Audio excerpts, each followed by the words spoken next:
Assalamualaikum warahmatullahi wabarakatuh.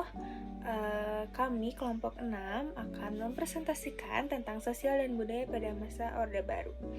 Di sini ada anggota kelompok kami, yaitu ada saya sendiri, Safira, ada Abraham, ada Melani, Mutia, Rian, dan Rizky. Pemerintahan masa Orde Baru ini itu berlangsung pada tahun 1966 sejak keluarnya Super Semar atau bisa dibilang surat pemerintah 11 Maret sampai turunnya Presiden Soeharto di tahun 1998.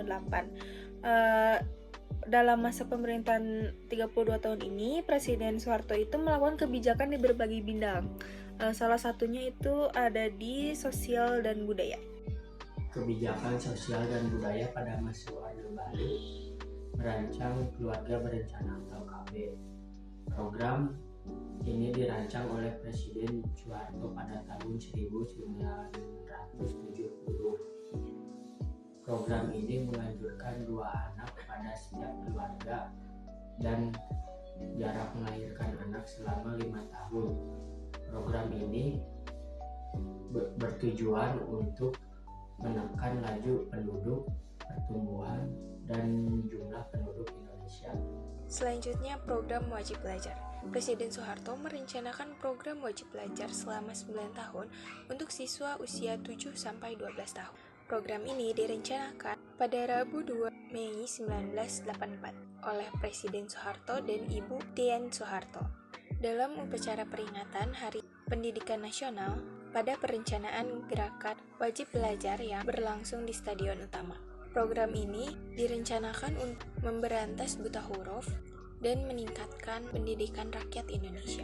Yang ketiga ini ada mengendalikan media massa melalui SIUP. Jadi pada masa Orde Baru ini semua penerbitan kayak koran, majalah, dan lain-lain itu harus punya SIUP atau surat izin usaha penerbitan. Kalau ada penerbitan yang nulis artikel atau berita yang bertentangan dengan kebijakan pemerintah atau terlalu kritis, maka SIUP-nya bisa dicabut dan penerbitan itu tuh diberhentiin atau dibredel. Ini itu terjadi misalnya di majalah Gatra dan Tempo di tahun 1984. Melarang kegiatan politik di kampus sebagai dampak dari peristiwa malari pada tahun 1974 dan demonstrasi mahasiswa pada tahun 1970-an. Pemerintah membuat normalisasi kehidupan kampus yang disingkat menjadi NKK dan juga Badan Koordinasi Kemahasiswaan yang disingkat menjadi BKK. Di tahun 1978, kedua kebijakan ini melarang aktivitas politik apapun di kampus dan mahasiswa dipantau secara ketat. Jadi pada tahun itu mahasiswa ada peraturan yang melarangnya untuk melakukan kegiatan politik dan tidak bisa melakukannya di dalam kampus yang ada di situ. Melakukan pelarangan budaya Tionghoa, masyarakat Tionghoa mengalami diskriminasi dan pemerintahan Orde Baru. Melakukan pelanggaran penggunaan bahasa Mandarin, pelarangan melaksanakan tradisi budaya adat istiadat Tionghoa melalui Inpres No. 14 1967.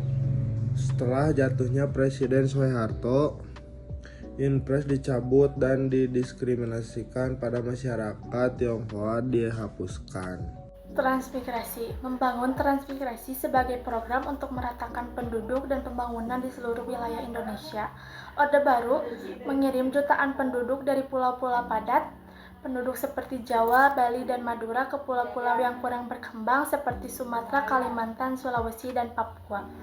Program transmigrasi pada masa Orde Baru memiliki beberapa tujuan, diantaranya pemerataan penduduk, meningkatkan taraf hidup, pengembangan daerah, keseimbangan sumber-sumber dan tenaga manusia, kesatuan dan persatuan bangsa, memperkuat pertahanan dan ketahanan nasional. Program transmigrasi pada masa Orde Baru dilakukan secara gencar-gencaran melalui rencana pembangunan 5 tahun atau PELITA. Tujuan PELITA adalah memindahkan penduduk dari Jawa, Bali, Lampung, Jambi, dan Sumatera Selatan ke wilayah Sulawesi, Kalimantan, dan Papua.